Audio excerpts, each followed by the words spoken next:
Thank you so much. And I hope you might be able to see my screen. Please let me know. As told you in the chat, they're just starting construction right at the minute before I started here. You might hear some noise, but I told them they will be very kind with me and hopefully stop soon. So if there's a connection issue, please let me know and disrupt me. So checking, you can see my screen. Is that correct, Dr. Cusimano? Yes, it's Excellent, perfect. Thank you so much. So I observed the previous presentation in the case, and I have to tell you, this is amazes me. I don't know if I could deal with those situations, the stress in the OR, and so much is on the line. And it seems sometimes kind of interesting when I talk about the challenges in medical imaging. They seem to be minute compared to what you have to go through. So I will talk about percutaneous biopsy of tumors of the heart, and I have to tell you that the percutaneous, or I'm sorry, the endomyocardial biopsy really is a mature technique, and it's always been used for many cases, and it's a phenomenal technique, mature, being developed 30 years ago, and it's in good hands. It is a phenomenal tool. Well, there is a natural limitation, as you can imagine, as far as the penetration goes. If the needle is not long enough or the tumor is not infiltrating the myocardium deep enough, there will be technical limitations with respect to harvesting enough tissue. But I'm not downplaying this technique. This is the standard of reference. This is standard of care. And whenever anything comes up, this is the method to try first. But there will be cases in which the tissue is not sufficient for a diagnosis, and then we may have to look at different options. One of which is certainly ultrasound guidance. And ultrasound, as you probably know, is a real-time method. Real-time meaning really as you do an action, you can see it. The delay from seeing the image or the image being available on a screen to reality is less than 20 milliseconds, which is regarded as real-time. It has very flexible imaging planes, which greatly helps with the guiding the needle to the target. It's portable, which is critically important because the setup is a lot easier. We don't have to transport sick patients to a certain facility or a certain room. And there's, as you know, no radiation. We talk about this in a second, if that is a real concern or not. And then there are the natural obstacles, which is certainly airborne. And if the patient had undergone prior surgery, there may be some metal implants which obscure the view and make the biopsy a little more difficult. One of the things that you probably know is ultrasound is extremely operator dependent. And that's good and bad. It's good for those who know what to do.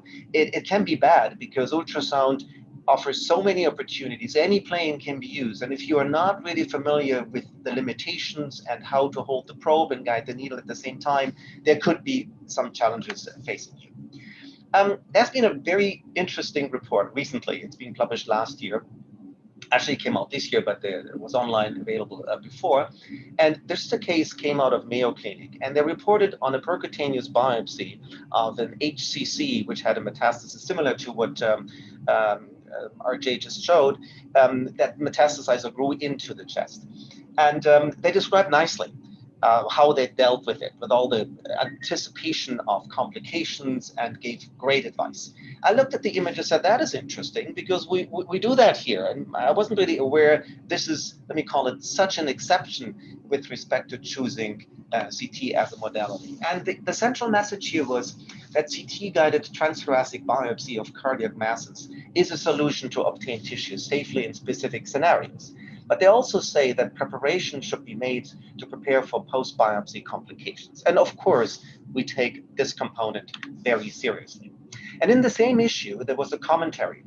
And Dr. Sultan said, poking the right ventricle for a diagnosis is okay, but proceed with caution. And he gives a long list of why there are additional risks, which we all agree with. But the point here of this report is it's doable. It's a technique that may be underutilized in certain circumstances. Now, here's the case I wanted to share with you. It's a 48-year-old man who came to the clinic with shortness of breath due to pericardial effusion, which was drained through an image-guided pericardial window. But the pericardial fluid cytology was negative, despite the fact that we all strongly suspected malignancy in this patient, because what you can see on the left-hand image, which is the CT scan, is 7.5 centimeter right atrial mass. We performed a fine needle aspiration, and the reason is fine needle initially is because it's a very small caliber. You need a coaxial needle, but it's in general a little bit smaller than what you would use for core biopsy. And the on-site cytopathologist confirmed adequacy of the sample, and eventually it turned out to be an angiosarcoma, and there was no complication. So that was encouraging, and we felt, well, maybe we should use this technique a little bit more often in the circumstances when decision-making is critical. But I highlighted with the blue arrow one of the pitfalls here. And you can imagine if the technique is not right, it can be very challenging to see the right coronary artery, the left coronary artery, and even the internal mammary arteries can pose a significant challenge during the biopsy. This is a companion case of a 31-year-old woman who had only one symptom. She fainted, and she was worked up first, and correctly, I think, with a PE scan. And the PE scan showed not only a pericardial effusion, as you can see on the bottom image on the left side, but also a mass that seems to be protruding into the right ventricular outflow tract or possibly into the pulmonary artery. Also, we performed a delayed phase, and you can see there's central necrosis in this neoplasm, and clearly it grows now on the late phase into the pulmonary artery and the right outflow tract. We performed an MRI, and the beauty of MRI here clearly is the fact that you have cine images, which nicely demonstrate the continuity of the neoplasm as it grows into the pulmonary outflow tract. And you also can see how the cancer inside of the vasculature flips back and forth based on the blood flow. So clearly that is a situation that requires further intervention, but we did not know what etiology that is. We took the approach of a core biopsy, and I highlighted in the right upper corner the internal mammary artery. And as you can see, they can be tricky to see on CT if you don't know where they are. That's why preparation of those cases beforehand is critically important. We took 2 cores, and it turned out to be an undifferentiated spindle cell carcinoma. You see the cores we obtained embedded in formalin in the right lower corner. So those cases show you the feasibility of this technique in certain circumstances. And then I undertook the task to go through the literature. My fellow Marina, she was phenomenal in diving into all possible sources and finding more case reports. Reality is they're only case reports. I couldn't believe that this is the case, considering the fact that we use CT so frequently for harvesting tissue everywhere else, except in the mediastinum and the heart, when the heart is concerned. And we found those case reports, and the most recent is on top. And as you can see, the complication rate seems to be approaching 0. I doubt that's the case, but in the right hands, with the right precautionary measures, it seems to be a reasonable technique. And it's being done across the globe, from the United States, Europe, Asia, everywhere. So, we thought, okay, let's review and let's see what we're doing. Do we have to fine-tune our technique? Is there anything we need to look at?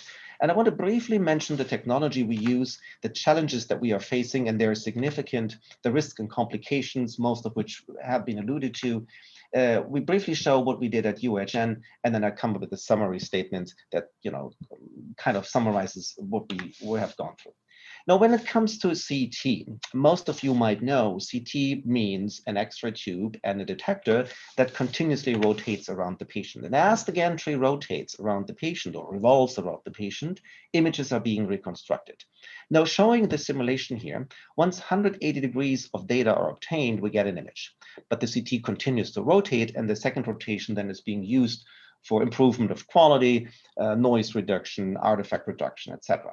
But because it's a mechanical rotation, you can imagine there is a delay. There's a minimum time amount that needs to go by before we can actually physically reconstruct an image.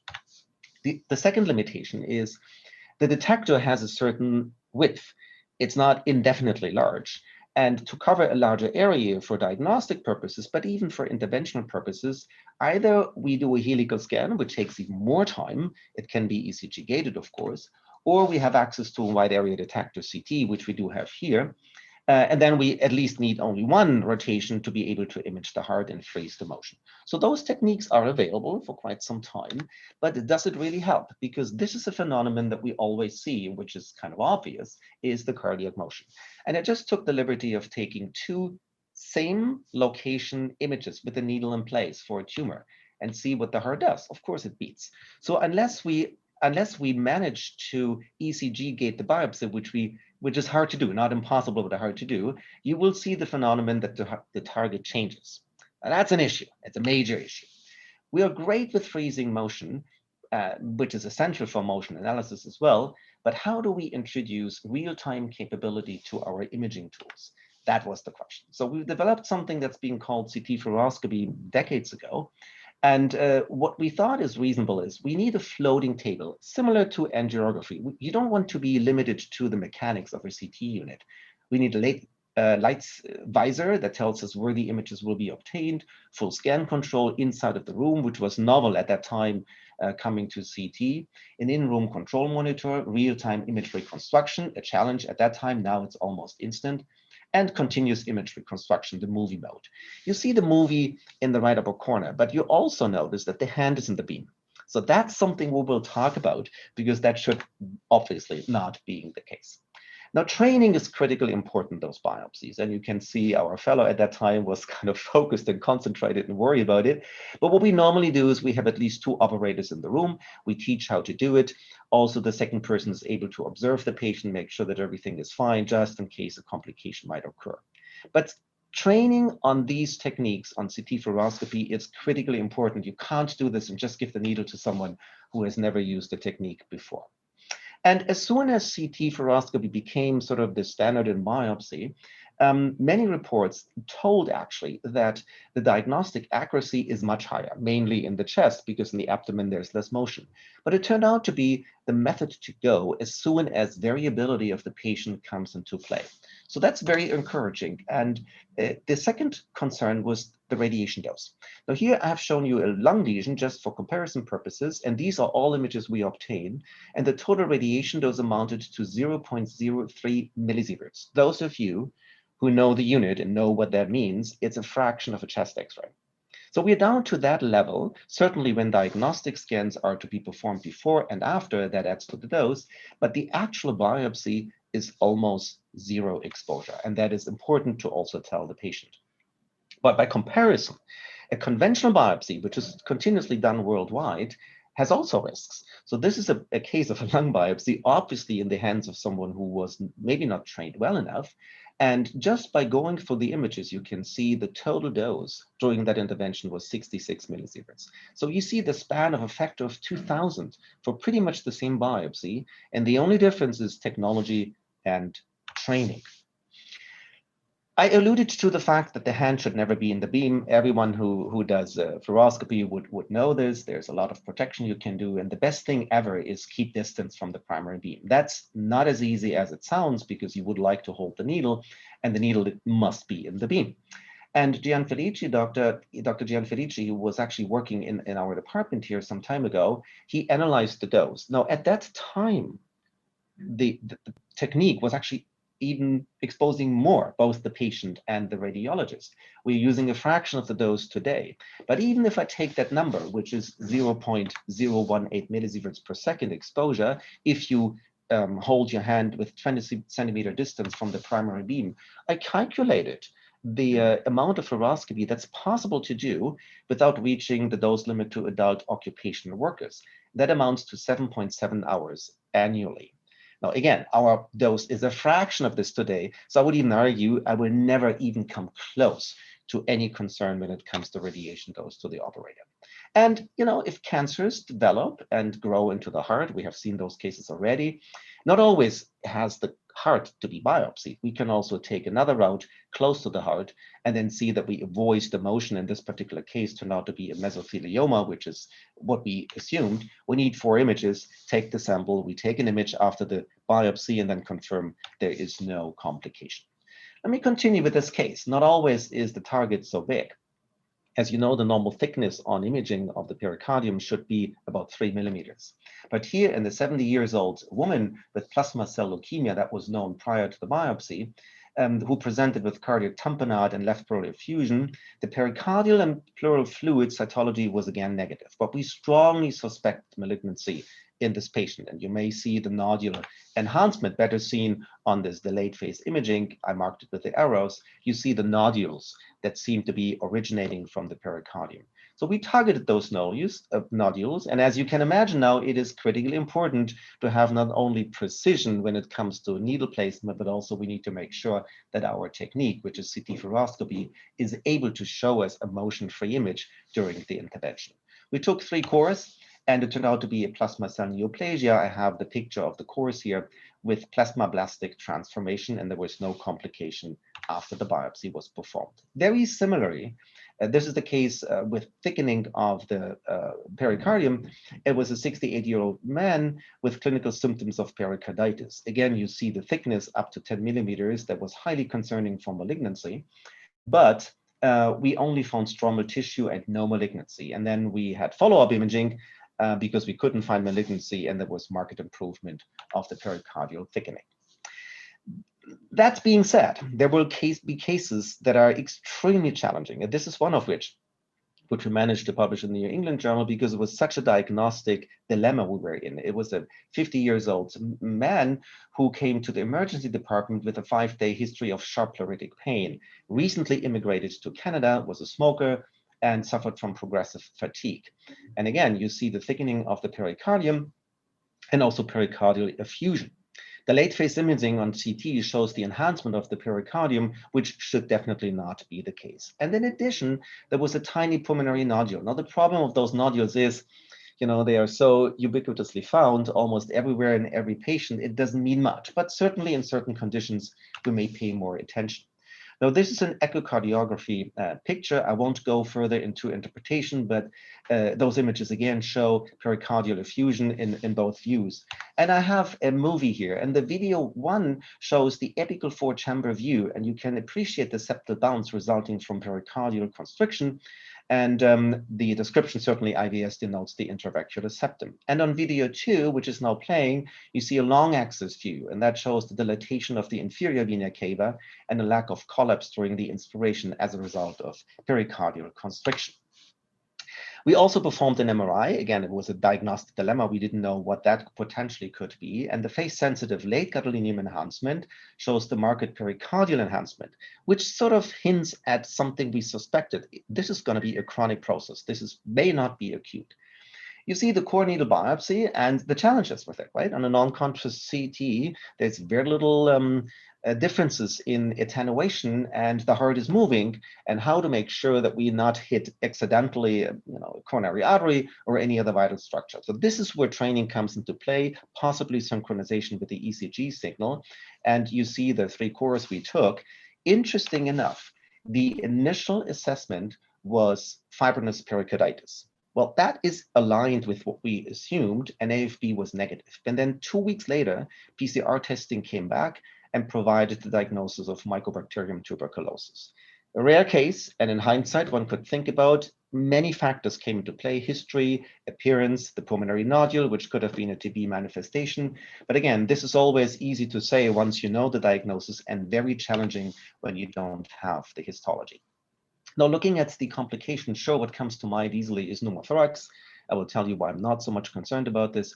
Pneumomediastinum is almost always happening, but what we're worried about is a hemothorax, hemopericardium, perforation, certainly on coronary arteries, aorta and pulmonary arteries, cardiac arrest, and also embolism, which may be an underappreciated complication in some biopsies. Now, with respect to pneumothorax, I'm not so worried about it. I would even go as far as to say a pneumothorax is part of the procedure. Now, literature says it's about 30–40%. Our internal statistics is only 7%, but it doesn't mean much. It does happen. It's hard to avoid, but we have means to mitigate the risk, one of which is actually creating a pneumothorax. When you look at this case here, and we were not really clear, is it involving any mediastinal structure or just a pure pulmonary nodule? And you see what we did is we actually created pneumothorax. We used carbon dioxide. We described the technique as well because we believe that carbon dioxide is better tolerated by the patient, and also it's being resorbed automatically. Although we do take out the air after the procedure, it is a much faster recovery time for the patient. And plus, once you have a pneumothorax, you can actually use the needle almost like a surgical instrument with moving the nodule around and then coming to a position, as you see in the bottom row of the images, so that you don't have to go through a vital lung tissue in order to obtain a tissue for diagnosis. The second complication I alluded that happens anywhere as soon as we touch the mediastinum is a hemothorax. And here the target was a tiny nodule that we didn't really know where that is. You see what happened. The internal mammary artery was obviously hit. You see with a circle, there was some active bleed immediately post biopsy, and we ended up having to coil this artery. This is a complication I'm worried about. That should not happen. It does happen. And adequate planning, knowing what you're doing, marking where the areas are of concern certainly mitigates the risk of having this complication. Now, this is a 54-year-old woman who had recurrent breast cancer. You see the nodule in the left upper corner image marked with a red arrow. But the breast cancer was 10 years ago. That was the initial diagnosis. And then the patient presented with cardiac and pericardial lobulated soft tissue masses encasing the lower SVC, the right atrial appendage, the right inferior pulmonary vein, and also the superior surface of the right ventricular intending into the intraventricular groove. Now, the interesting thing is we immediately assume patient has cancer. So what would that be? Certainly a manifestation of the primary neoplasm, but shape location wasn't so typical. What made it more complex is that a PET CT that was performed showed that the mass is FDG avid. We then opted to take a biopsy approach, this time going directly through the lung, and you will see what that caused. And we took a core from that mass, and we could not show malignancy, to our surprise. But what's the final diagnosis was IgG4-related disease, a very rare manifestation. It's being described as potentially occurring everywhere in the body, but such a large mass invading with the appearance of a malignancy is the first description of such a case. And you may see some bleed around this, but the post-interventional CT did not show any complications, and 6 months later, without any causal treatment for IgG4 disease, the tumor decreased and the cancer could have been treated. Now, one thing we are always cognizant of, I wouldn't say concerned about, but cognizant of, is an action bias.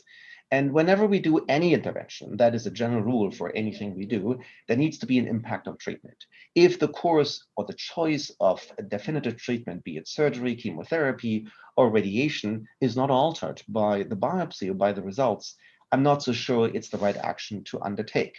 So we need to have a multidisciplinary discussion with our colleagues, which we do, as to whether a biopsy really has any impact on treatment.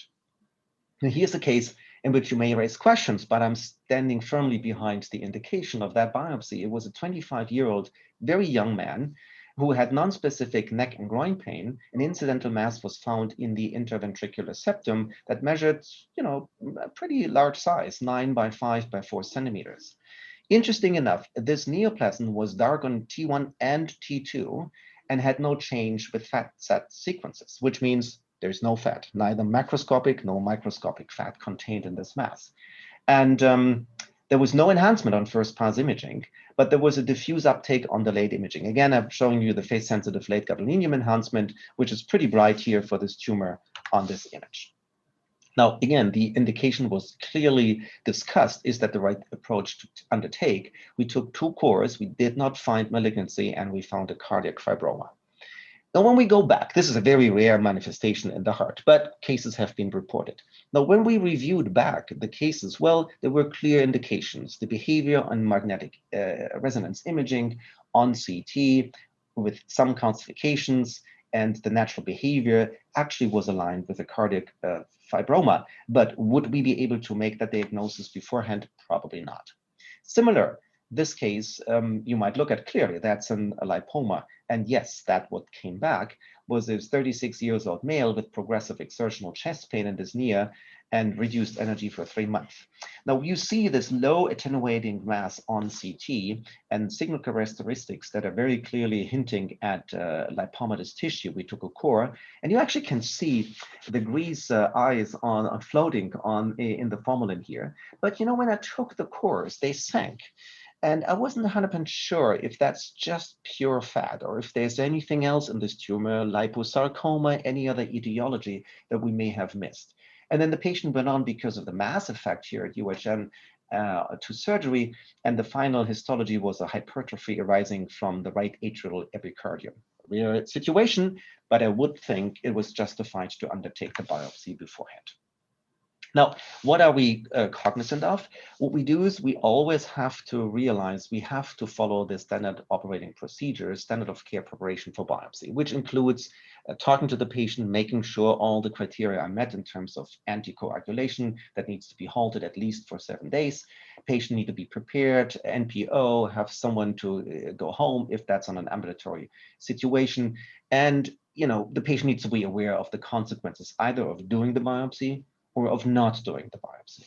Then we provide EKG monitoring inside of the room. I'm a personal big fan of plenty of topical anesthesia. I know many people go for much more, and that's fine too, but there is never a situation in which one can compensate the lack of freezing by any other medication. That's a prerequisite, and I always use double dose, and I could strongly recommend not to be shy to use more freezing because that makes a huge difference for everyone in the room, not only the patient, but also the stress level for all the operators in the room. We typically provide conscious sedation cautiously, which is midazolam and fentanyl. The concerns sometimes patients have about fentanyl, it's a microdose, but still it needs to be discussed. In this country here in Canada, there's a mandatory written order for sedation. We can't just give it right away. I pretty much think that's in most countries the case. But also we make sure we have suction, and in the current environment of Corona, certainly appropriate PPE needs to be available, and that's mandatorily requested in our hospital. One thing I cannot overly highlight, it is you need to have cardiac surgery available and alert. Whatever we do, it is, to me, not only a comforting thing, I think it's a prerequisite for doing anything that's related to the heart. Your colleagues need to be informed about it. Needs to be discussed. They need to know when it's happening. So just in case any unfortunate event is going to happen, you need the expertise of our colleagues, which we do have here, and they're so helpful, always saying, never an issue, call right away, and we will be there to assist you. That, to me, is maybe the most important prerequisite for any intervention in the heart outside of the cath lab. Now, we have meanwhile done 11 patients recently, and you might think this is not a large series. In fact, it is the largest series, to my surprise. And I alluded to, I wasn't really clear why people are shying away from using CT. One of the reasons certainly is it needs to be the right indication. You need to have the expertise locally, but also you need to have the backup of your cardiologist and cardiac surgeons, just in case, as I mentioned, anything goes wrong. We did not have any major complications, a small hemothorax that was just locally and didn't go any further, and a small pneumomediastinum, which I actually wouldn't even say it's a complication, because as soon as you use needles, there's always some air introduced. That's an expectation, so maybe that's not even a complication. And in one case, we aspirated fluid and then had to place a drain, which was discussed beforehand as a possible treatment option. This is the last case I'm going to show to you. It's a 57-year-old woman with intermittent palpitations, and the CT scan showed you a 7.8 by 5.2 centimeter enhancing mass along the right cardiac border with mass effect on both the atria, the superior vena cava, and the right pulmonary artery. And I've shown to you an axis slice that is most relevant, and also coronal reformat, which tells you the extent of this potential neoplasm. Now, here comes the question, is there any reason we could have avoided the biopsy? Maybe we could, but all imaging characteristics were unclear, not definitively for any diagnostic entity. So we went through the lung this time again, which I don't think is a major issue. And you see the little bleed in the parenchyma as highlighted with the arrow in the upper middle image. And the cores were kind of interesting, not really white, what I would have expected. There were no calcifications, post-biopsy chest X-ray was unremarkable, and the diagnosis came back as a cavernous hemangioma. Now, that entity, you could argue, would there be a possibility to do maybe an angiography study or maybe another MRI to get closer to the final diagnosis? Sure, always, that's a possibility. But even in a vascular mass, if done with the right technique, the right precautionary measures, I believe biopsies can be done in a safe fashion without putting the patient at unnecessary risk. So I was thinking about what could be a reasonable summary statement.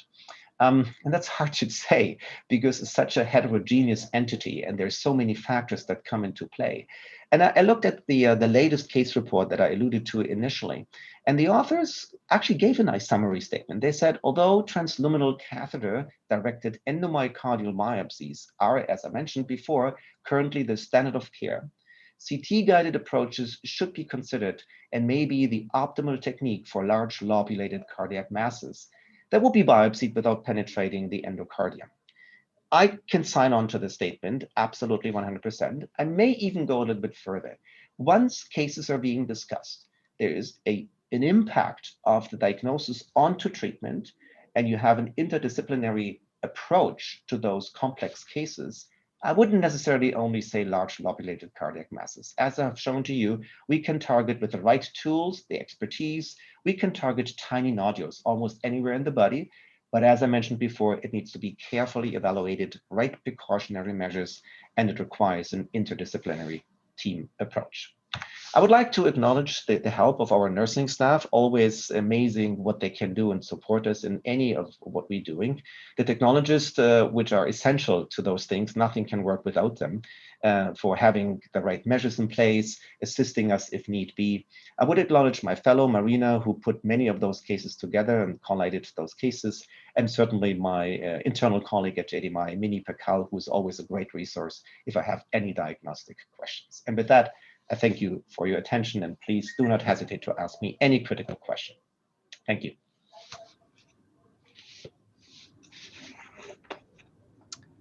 Well, Patrick, as expected, that was spectacular. I knew that when I first met you and you did this for me, that this was something very, very special, very, very special that you brought to the cardiac tumor team and to the hospital in general. And until you showed this today, I didn't realize how special it is. You and I have spoken about publishing this, and you definitely should publish this because this is something that has helped us here tremendously. And it's an envy of people who hear about it, even Dr. Reardon down in Houston, and they have a very, very large, as I said, the largest in the world. They don't have this. So it's very, very important. I'm always amazed that you can do this without, on a moving heart. I'm really amazed. If anybody has any questions, please put them into the chat so I don't take up all the time. Is there anything that bothers you within the heart? For instance, we showed, I remember that case of the septal tumor that's at the apex. What about in the center of the septum or within the free wall of the heart in the smaller lesions? Yeah. You know, I'm amazed. I really honestly mean, I'm so amazed and so happy that we have you here. It isn't funny. I'm shocked that you could put a needle into a heart that moves around, but what is it that scares you? I would say anything that goes inside of the perimeter of the heart, of the myocardial midline, I have the deepest respect. So maybe I can answer the question this way. One of the fundamental attitudes any interventionist must have in those circumstances is to have the deepest respect for things that can go wrong, and particularly the moving heart. I mean, there's the problem with the heart, as we spoke about, is not only it moves autonomously with very little control, for sure, but also the patient may move. The diaphragm does move. So there is a multi-directional, multi-dimensional motion ongoing, which requires this real-time imaging. And I do have the deepest respect. Don't get me wrong here. I wouldn't say I would easily go into the septum. I probably would ask you and call you and say, can you please assist? Those are probably limitations pushing the boundaries very far. Everything that is sort of outside of the midline perimeter of the myocardium probably is a target, a possible target. When it goes inside, I would call you and have a discussion of this case.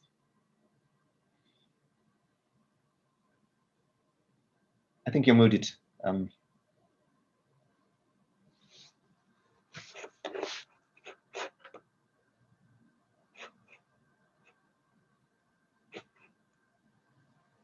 Robert, I don't think I Sorry, hear I was you. muted. I was Yeah, muted.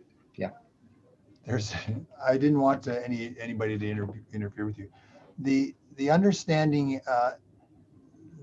for the audience of what this has really done to us is that up until I met Dr. Rogalla, we would try a percutaneous biopsy, and some of the times the biopsy would not have any diagnostic tissue, to the point where one of the people I used to go to, one of the cardiological friends that I used to go to, said, RJ, I only get pathology on these people maybe 30 or 40% of the time when we do percutaneously. There's nothing else to do.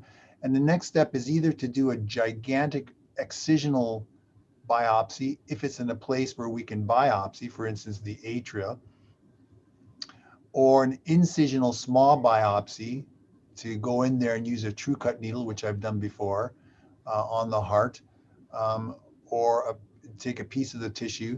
It requires an operation, recovery. Sometimes the people are not very healthy, and you're leaving a very large portion of the tumor there. All the way to go and speak to Dr. Rogalla, and he says, let me look at it. And he discusses with whoever he discusses with, and they plan whoever they plan. And I know the day it's going to happen. And he always sends me pictures of these cores.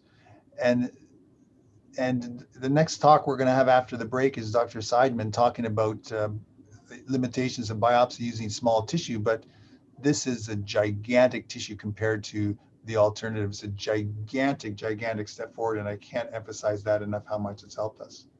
How often do you not get tissue? That's a good question. For the cardiac cases, it didn't happen yet, but it's only a matter of time. I mean, let's be honest, nothing is 100%, never. On average, of all the things we do in the chest, and let's take only the chest cases because the abdomen is profoundly different, we're approaching 96%. Wow, that's great. And you use different size of needles, you said. Yeah, ongoing discussion, I can tell you, Yeah, as you that's why can I wanted to imagine. ask you about that. Could you delve Yeah. into that a little bit? Yes, I can, for sure. That depends on the access route. Generally speaking, as everyone would know and has experienced, the thinner the needle, the fewer the complication. That has been consistently being published, and that's the experience worldwide. And it makes sense for sure. And there seems to be a threshold up to which you can go. So naturally saying, the larger the needle, the more tissue you have, the fewer passes you need. And then, since the amount of tissue is crucial to making a diagnosis, there's a desire to go to bigger needles. It seems to be not confirmed, and I make that clear. It's the lowest degree of evidence that I can provide you with, which is just personal experience, is when you go up to 18 gauge, which is about 1 millimeter in diameter, that seems to be the upper limit. Below or with 18 gauge, complications are manageable. And when you go larger, the complications go up. That's the experience we have everywhere in the body, in particular in the chest. And I would argue it has to do with biology, how much blood can coagulate in a certain period of time. So my answer to your question would be, we try to use 18 gauge whenever possible, unless there is a very, very tricky area to go through, or we have concerns about access route and whatever that is, we may go smaller. But we try to go for 18 gauge. Now, the needle we use is a full-size core, as opposed to needles that have a tray, which doubles the amount of tissue per diameter, so to speak. And that's the preference we have. It's a gun, it's a spring gun needle. Use it with caution, as I said before, get some training. And so what we do is we ask fellows to be trained on phantoms first. They need to be comfortable with those needles, because as you can imagine, a spring-loaded gun in the wrong position when the heart is moving, damage can easily be made. So the answer to your question is up to 18 gauge, which is about 1 millimeter, possibly smaller if need be. I'm hesitant to go larger than that. You're muted. Sorry, I should remain unmuted during the discussion period. Someone says, what are the precautionary steps and measures that you take while performing the biopsy to avoid arrhythmia during the procedure? Because that can be problematic as well. That can be problematic. It's a very good question. So what we do is we potentially have all the equipment in the room that would be required to get out of that scenario. The best thing is you have someone who is trained with this. Some authors have suggested to have the pads already on the patient to make sure if any defibrillation needs to be made, that's possible. We do have the equipment in the room because we do know our team, when we call them, is so quick that it probably is a safer option to just wait until the professionals come rather than doing it as a radiologist. We have done it for sure, but we're not sufficiently trained, I would think. So the answer to that question is yes, we do have those precautionary measures. It depends on where we take the biopsies. If the biopsy really is next to an area where I would be deeply worried about this, we have that available. If the biopsy is somewhere in the pericardium or somewhere attached to the heart, we don't do this routinely. I didn't mention the emboli, and there have been many reports suggesting air embolism is a consideration. And or maybe if you touch a tumor that has an intra-arterial or intravenous component, there may be the risk of soft tissue getting loose and then causing an embolism. Definitely, that's a risk. And you may have seen on the cases I showed to you, we tried to go to the outer portion. I'm worried about this, removing tissue and then it flows away and can cause damage.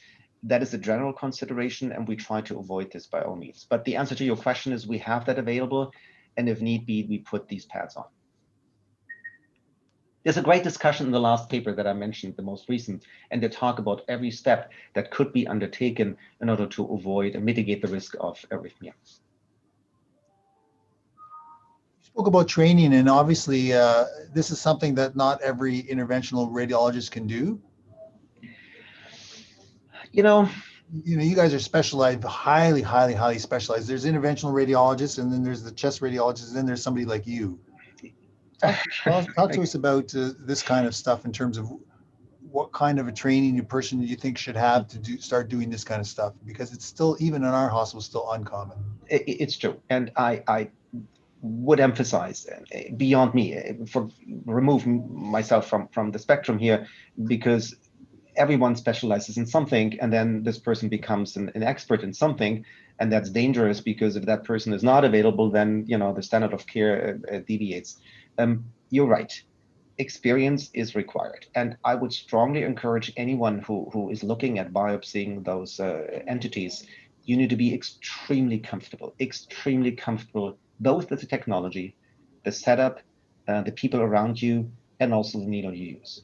So what we do is fellows come in, and it's a 1-year training process initially, but they come. I don't allow them to hold the needle, to be honest. And this is not trying to be difficult. It's just I want people to appreciate the environment, to see what can happen, to be relaxed. One of the things, by the way, it's a core element that I always try to teach is, if the operator is not comfortable, if the interventionist is not relaxed in the sense of muscle tension, things go wrong. You need to, it's like when you play music. When you're focused on the technicality of playing something, it's not going to be good. You need to be above the scenario, and it must seem to you as if this is a routine procedure. Only then do you have the capacity to be alert to things that can go wrong. So training is absolutely essential. And I would focus on the fact that you need to be comfortable with the needle. You need to have experience maybe with lung biopsy, see the potential complications. And what we always do is we have other colleagues around. I will have an error margin. I will make mistakes. I do make mistakes.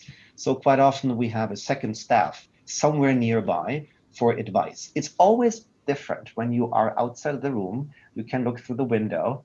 You get a different view, and that view can be valuable if that needs to be taken into consideration. So I cannot re-emphasize how important training is. We let fellows train with phantoms. We gradually grow them into holding the needle, making sure complications do not occur. We let them treat the complications, and only then we feel comfortable letting people do the biopsy on their own, always with supervision. Now, you ask myself, well, I've been doing it since 30 years. that's a different scenario, but experience is key to success here.